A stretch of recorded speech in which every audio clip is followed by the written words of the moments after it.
जनता का उल्टा चश्मा। रही सही कसर भी परेश ने पूरी कर दी। कैसे? बताता। चलो परेश, हॉस्पिटल चलते हैं, मेरी मम्मी से मिलके आते हैं।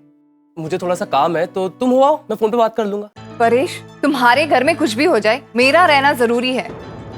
और मेरी माँ वहाँ 3 दिन से हॉस्पिटल में है, तुम एक बार भी उनसे मिलने नहीं जा सकते। कल भी तुमने कहा था कि ऑफिस से आते आते तुम मिल आओगे, पर तुम नहीं गए। प्रतीक्षा, मेरी वहाँ क्या जरूरत है?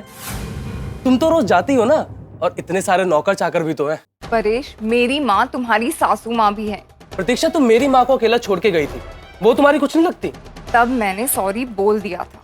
तो आज मैं सॉरी बोल देता हूँ। और वैसे भी तुम्हारी माँ कुछ ज्यादा सीरियस नहीं है। परेश, बहुत हो गया। तुम्हारे मन में मेरे पेरेंट्स के लिए कोई फीलिंग, कोई रिस्पेक्ट ही नहीं है। रिस्पेक्ट? तुम्हारे मम्मी पापा मेरी रिस्पेक्ट करते हैं जो मेरे मन में उनके लिए रिस्पेक्ट हो? परेश, तुम्हें उनकी हर बात गलत लगती है। अगर ऐसे ही चलता रहा ना तो हमारा साथ रहना मुश्किल हो जाएगा। मुश्किल है तो मत रहो ना साथ। तो तुम चाहते हो कि मैं घर छोड़ के चली जाऊं? तो और क्या बोलूं, तुम्हें साथ रहना मुश्किल लग रहा है ना? ठीक है, तो मैं घर छोड़ के जा रही हूं। हाँ तो जाओ ना, किसने रोका है तुम्हें?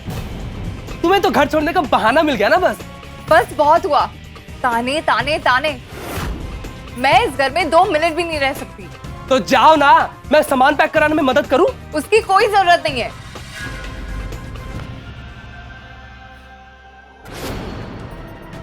मैं कभी वापस नहीं आऊंगी। तो जाओ ना, और अपने सारे गहने भी लेके जाना, ठीक है? यही बोलने आया था। हाँ हाँ, मैं सब ले जाऊंगी।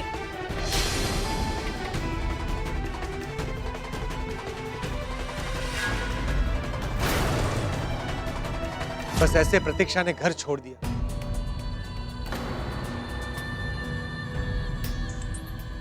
प्रतीक्षा को लगा कि परेश उसे लेने आएगा,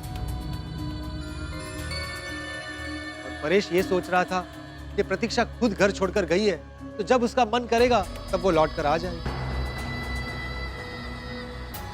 कई दिनों तक परेश उसे लेने नहीं गया, और फिर एक दिन गुस्से में प्रतीक्षा ने डिवोर्स की बात की, और परेश ने उसे डिवोर्स दे भी दिया।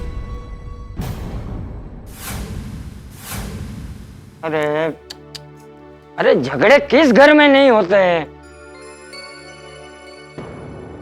और नोक झोंक तो शादीशुदा जिंदगी का हिस्सा है। हाँ, घर में 2 वासण होय तो खखड़े खरा। हाँ, वासन खकड़े मतलब घर में अगर 2 बर्तन ऐसे बाजू बाजू में पड़े हो, आपस में टकराए तो आवाज तो आता ही है ना। हाँ। इसका मतलब ये थोड़ी है कि एक बर्तन को घर में रख लो और दूसरे बर्तन को घर से बाहर निकाल लो। हाँ, छोटी छोटी बातों में डाइवोर्स है भिड़ा। हाँ नहीं, बरोबर नहीं है। हाँ तो, और पवन सिंह जी, आप सब ने इनका डिवोर्स रोकने की कोशिश क्यों नहीं की? देखिए चाचा जी, डिवोर्स का फैसला इन दोनों का ही था।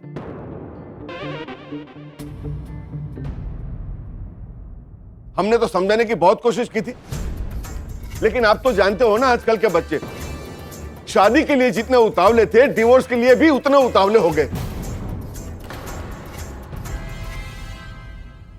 अभी पोपट गलत विचार ना। इन दोनों के छोटे छोटे झगड़ों की चिंगारी ने कब आग पकड़ी, पता ही नहीं चला। नहीं, आपकी बात बराबर है, लेकिन मैं बात कहूं, आप अपनी बेटी की खुशी के लिए जो कुछ भी कर रहे थे, वो जाने अनजाने में उसके घर में आपकी दखल अंदाजी हो रही थी।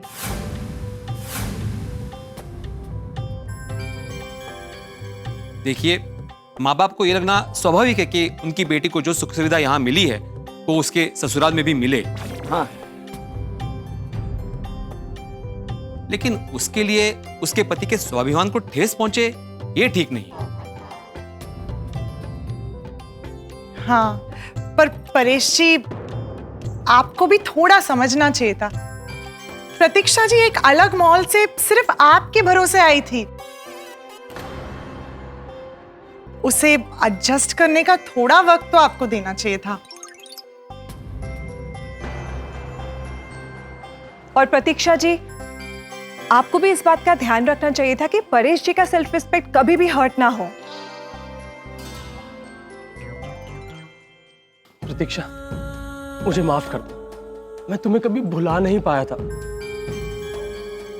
और ये मेरा मेल ईगो था जो बीच में आ रहा था। मेलेगो म्हणजे काय? मेलेगो नहीं, मेल ईगो म्हणजे पुरुषी अहम। मेल मतलब पुरुष, ईगो मतलब अहम। अच्छा, इसी मेल ईगो की वजह से मैं तुमसे लाख चाहने के बाद भी बात नहीं कर पा रहा था।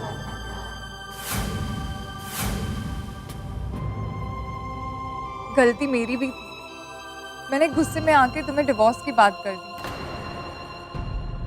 प्लीज मुझे माफ कर दो।